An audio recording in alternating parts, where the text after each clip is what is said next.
Islamabad high court ने cipher case में बानी पीटीआई और शाह महमूद कुरैशी को बरी कर दिया है। अहम खबर से आपको आगाह करें, इस्लामाबाद हाई कोर्ट ने साइफर केस में बानी पीटीआई और शाह महमूद कुरैशी को बरी कर दिया है। अहम खबर है, आपको आगाह कर रहे हैं, इस्लामाबाद हाई कोर्ट ने साइफर केस में बानी पीटीआई और शाह महमूद कुरैशी को बरी कर दिया है। बानी पीटीआई पर साइफर को पब्लिक करने का इल्ज़ाम था और इस हवाले से उन पर केस की समाअत भी चल रही थी। फैसल ताही, ब्यूरो चीफ इस्लामाबाद हमारे साथ हैं। फैसल, बहुत बड़ी पेशरफ्त है, बहुत बड़ा रिलीफ है, क्या कहेंगे आप? साइफर केस में बानी पीटीआई को बरी कर दिया गया और शाह महमूद कुरैशी को भी।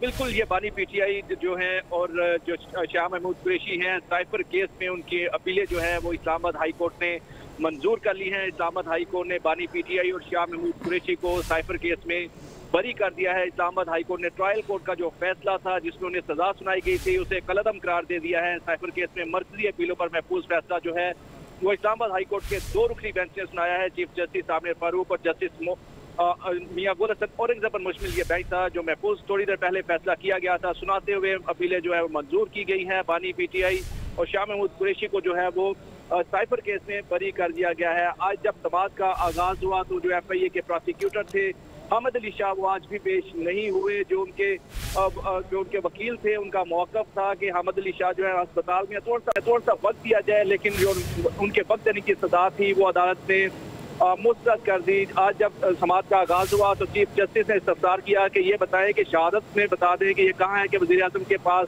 साइफर रखने का हक नहीं था। उन्हें इस मुतल्लिक़ आगाह भी किया गया, जिस पर ये भी चीफ जस्टिस के रिमार्क थे कि ये बताया जाए कि आपने शहादत ट्रायल कोर्ट पे रखनी है जिस पर सजा होनी चाहिए। ये डॉक्यूमेंट तो ट्रायल कोर्ट में पेश ही नहीं किया गया। चीफ जस्टिस मियां गुल हसन औरंगजेब के रिमार्क थे कि रूल्स में लिखा गया है कि कोई जो फर्द है वो अगर आला ओहदे पे है तो वो अपने पास डॉक्यूमेंट रख सकता है। इस हवाले से कर सकता तो कोई आप अपने सबूत अदालत में पेश करते, आपकी जानिब से कोई सबूत जो है वो पेश नहीं किया गया। ये भी प्रोसिक्यूटर से इस्तफसार किया गया कि 30 जनवरी को सजा सुनाई गई, आपने कितनी देर में दलाइल जो है मुकम्मल किए थे, जिस पर प्रोसिक्यूटर ने बताया कि हमने थोड़ी देर में दलाइल जो है वो मुकम्मल कर लिए थे। चीफ जस्टिस ने रिमार्क किया कि थोड़ी देर का क्या मतलब, 15 मिनट, 1 घंटा या कितनी देर में आपने मुकम्मल किए थे, जिस पर FIA प्रोसिक्यूटर का मौक़िफ़ था कि हमने 1 घंटे में मेरे ख्याल में ये जो है अपने दलाइल मुकम्मल किए थे। चीफ जस्टिस के रिमार्क से 11:30 बजे 342 का बयान जो है रिकॉर्ड हुआ, 2 बजे फैसला आ जाता है। 342 के बयान रिकॉर्ड करने के 1-1.5 घंटे के अंदर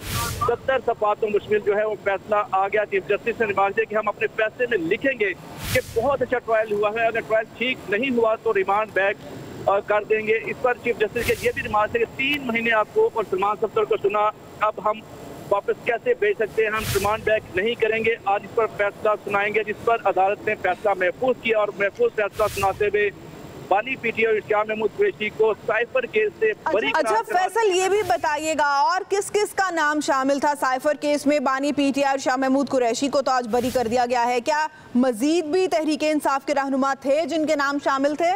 देखिए, साइफर केस में जो मरकजी जो केस बनाया गया था उसमें बानी पीटीआई और शाह महमूद कुरैशी थे, लेकिन जो वज़ीर आज़म के पॉलिटिकल सेक्रेटरी थे आजम खान, उनको इसमें शामिल किया गया था, लेकिन वो बाद में वादा माफ गवाह बन गए। उन्होंने बानी पीटीआई के खिलाफ जो है इसी केस में बगौर गवाह जो अदालत में अपनी गवाही भी दी थी और दीगर जो 27 गवाह थे उनके बयान कलम बंद किए गए थे। तो इस जो केस में बानी पीटीआई और वाइस चेयरमैन जो पाकिस्तान तहरीक इंसाफ थे उन्हें सजा सुनाई गई थी। मजबूरी तौर पर 4 सेक्शन में 24 बरस की सजा बानी पीटीआई को सुनाई गई थी और शाह महमूद कुरैशी को 20 साल की सजा और 20 लाख रुपया जुर्माने की सजा सुनाई गई थी, जिसे आज अदालत ने कलअदम करार दे दिया। अच्छा, ये बताइएगा कि अपोजिशन जो वकला थे उनकी जानिब से क्या दलाइल दिए गए, आज जो फैसला सुनाया गया, और पीटीआई के वकला की जानिब से क्या मौक़िफ़ इख्तियार किया गया?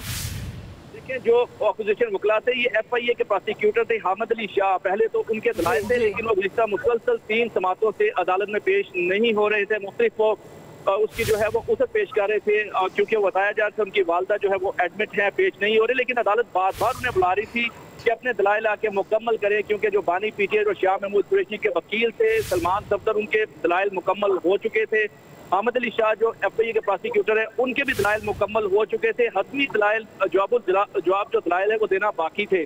उनका यही मौक़िफ़ था कि क्योंकि बानी पीटीआई ने मुख्तलिफ जलसों में साइफर को लहराया और सियासी बुनियादों पर जलसों में इसको इस्तेमाल किया गया, इंतहाई कॉन्फिडेंशियल ये डॉक्यूमेंट था जिसको अपनी सियासी मकासद के लिए इस्तेमाल किया गया। और ये भी उनका मौक़िफ़ था कि इससे मुख्तलिफ ममालिक से हमारे ताल्लुकात जो है वो खराब हुए हैं। और जब अदालत ने इस्तफ़सार किया कि बताया गया कि कौन से ममालिक के साथ आपके ताल्लुक जो है वो खराब किए गए, तो बताया गया कि अमेरिका के साथ जो है वो ताल्लुकात खराब हुए। तो जस्टिस मियां गुल हसन औरंगजेब ने यह भी इस्तफ़सार किया कि बताएं ताल्लुकात हुए तो क्या उन्होंने पाकिस्तानियों को जितने अमेरिका में मुकाम है क्या उन्हें वापस भेज दिया, क्या वहाँ पे जो तालीम हासिल करे क्या उन्हें वापस भेज दिया गया। तो इस हवाले से जो FIA प्रोसिक्यूटर हैं वो कोई जवाब ना दे सके।